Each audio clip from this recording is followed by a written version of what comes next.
That's what they find some safe to play with, me. What? No. Find some safe to play with. Whoa. The internet is in full meltdown after Lil Wayne leaked a private video of Birdman that was never meant to see the light of day. And this might just be the beginning. Wayne is now hinting that even more explosive footage could be on the way. What once looked like a legendary father-son bond has completely fractured, and now the entire hip-hop world is waiting to see how Birdman responds. The beginning.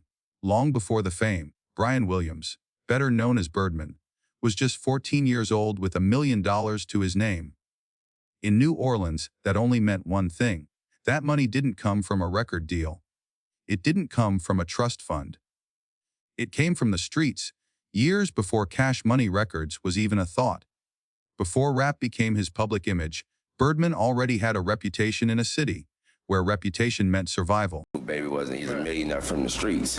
And in New Orleans, you know, that name way before there was rap, before there was a Cash Money Records, that name held weight. You know, my mama went to school with him. My mama was so scared for me to even be involved with him. Wow. You know what I mean? All she would say was like, boy, that boy was 14 with $1 million. And she was scared of him. Lil Wayne's mother knew Birdman long before the fame. They went to school together, and she watched him rise from the streets of New Orleans to a level of wealth most grown men could barely imagine. When her son came home talking about signing with Cash Money Records, fear set in. And it wasn't paranoia. She understood exactly what a 14-year-old had to be involved in to become a 14-year-old millionaire in New Orleans. Cash Money Records was founded in 1991 by Birdman and his brother Slim. Based in New Orleans, the label focused on local talent and moved with a clear, ruthless business model: sign artists young, control their music, and keep ownership of everything. From day one, critics questioned the ethics, but the results were undeniable. Cash Money became one of the most successful independent labels in hip-hop history. In 1998, the label signed a massive distribution deal with Universal Music Group, reportedly worth around $30,000 million. That deal changed everything. Cash Money went from a regional powerhouse to a national force, but it also created the financial structure that would later fuel nearly every controversy tied to Birdman's name. Under the agreement, Cash Money kept ownership of its masters, while Universal handled distribution. Translation: Birdman and Slim controlled the money, who got paid, when they got paid, and how much they got. Dwayne Michael Carter Jr. entered this world around 1993. He was only 9 years old when he met Birdman through another Cash Money artist, Lil Slim. The details of that first meeting differ depending on who tells the story, but the ending is always the same. Birdman saw something special in the kid and decided to invest in him. Completely. This wasn't just a record deal. Birdman absorbed Wayne into his life. Wayne's biological father had left when he was still a toddler, creating a void that Birdman filled with calculated intent. He became Wayne's father figure, manager and boss, all at once. Over time, the lines between those roles disappeared entirely. Wayne became the youngest artist on Cash Money's roster. He was placed into groups meant to sharpen his skills and build his name. First came the BGs, pairing him with BG, then known as Lil Doogie. That came the Hot Boys, alongside Juvenile and Turk.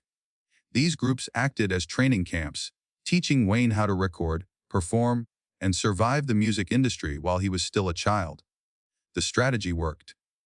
By the time Wayne was ready to stand alone, he already had years of experience most artists never get. In 1999, at just 17 years old, he dropped his debut solo album The Block Is Hot, over 1 million copies, proving the system worked, and locking in the partnership that would shape hip-hop history. I ain't never took from them. I always blessed them. But why niggas keep saying that? No, Stunner, know what I'm saying? Why niggas keep saying that, bro? Like everybody, producer, all these folks be like, man, you don't pay, bro. Wait, bro. I had some incidents early on. Yeah. Because I was really young in it. I ain't know no better. The third man's admission says more than it seems at first glance.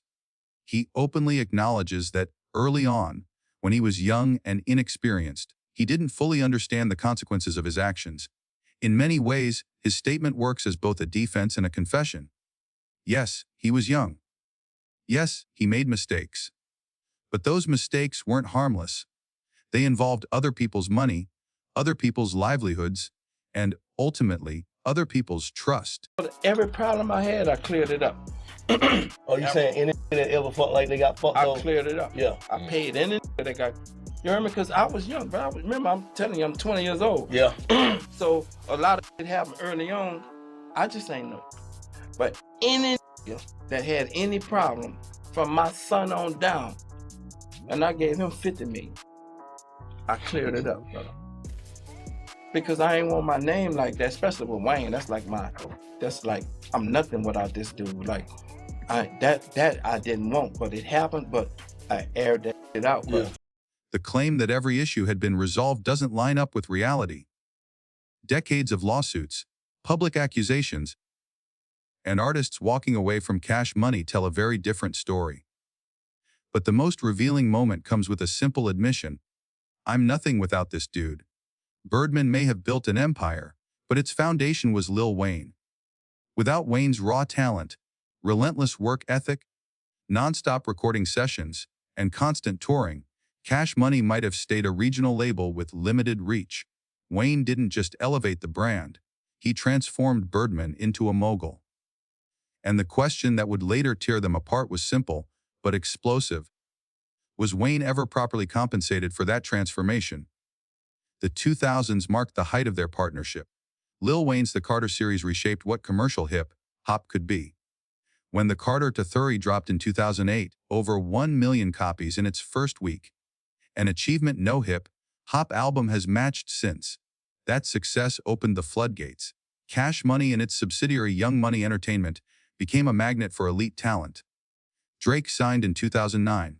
Nicki Minaj followed soon after. The label went on to generate billions in revenue. Throughout this run, Birdman and Wayne publicly maintained a father-son image. They released the collaborative album Like Father, Like Son and appeared side by side everywhere. Interviews, award shows, clubs, and industry events. Photos of them kissing on the lips circulated widely, images that would later become central to debates about the true nature of their relationship. Critics and commentators seized on those moments, using them to question or undermine the Birdman-Wayne bond. A leaked photo from 2006 reignited controversy, especially given the age gap between the two. Birdman addressed the backlash directly, insisting the behavior was cultural, not sexual, but the conversation never fully went away. I was his father when he didn't have a father, since he was 9 years old. Right. And I love him like my own, and I give my life for him, and I'll take a life for him. The relationship between Lil Wayne and Birdman has always been framed as a father and son bond. For years, fans saw affection, loyalty, and success. But over time, leaked footage, interviews, and lawsuits began to tell a much darker story. The debate started long before their public fallout. In the 2009 documentary The Carter, Lil Wayne revealed that he lost his virginity at a very young age in a room full of adults, including Birdman. At the time, Wayne spoke casually about the incident, even saying he didn't see it as a crime. But as years passed, many critics began framing the story as possible grooming or child abuse. Wayne later admitted the experience affected him emotionally. These revelations became central to arguments about Birdman's role in Wayne's life. Porters claimed Birdman gave Wayne opportunities no one else could. Critics argued Birdman used his position as a father figure to control Wayne financially and emotionally from a young age. Those concerns expanded beyond Wayne. Multiple Cash Money artists, including Juvenile, BG Turk, and Tyga, later accused the label of unpaid royalties and restrictive contracts. A consistent pattern emerged: artists felt trapped, underpaid, and unable to leave. Everything exploded publicly on December 4, 2014. Lil Wayne went on Twitter, accusing Cash Money of holding him prisoner and blocking the release of The Carter v. In January 2015, Wayne filed a $51 million lawsuit against Birdman, accusing him of withholding money, mishandling royalties, and violating their contract. Wayne wasn't just fighting for money. He wanted out. Feud quickly turned ugly. Wayne openly dissed Birdman in music and on stage. Then in April 2015, Wayne's tour bus was shot at in Atlanta. While Birdman denied any involvement and was never charged, the incident changed everything. What started as a business dispute now felt dangerous. After years of lawsuits, countersuits, and public tension, the battle finally ended in 2018. Wayne reportedly received over $10 million, full control of Young Money, and the Carter V was finally released, debuting at #1. Birdman publicly apologized on stage later that year, and they performed together, suggesting reconciliation. But the peace never fully settled. In the years that followed, Wayne distanced himself from Cash Money events, major reunions, and anniversary celebrations. By 2025 and 2026, leaked videos, interviews, and accusations resurfaced, not just involving Wayne, but Birdman's broader legacy. Former associates, rivals, and even younger artists added fuel to the narrative of exploitation and control. Yet the story isn't black and white. Despite lawsuits, public insults, and years of tension, Wayne still visited Birdman in the hospital in late 2025. Birdman also publicly defended Wayne when he was passed over for the Super Bowl halftime show in New Orleans. As of 2026, Birdman's legacy remains deeply divided. He's a self-made mogul who built an empire. To others, he represents everything wrong with artist exploitation in the music industry. The truth likely lives somewhere in between.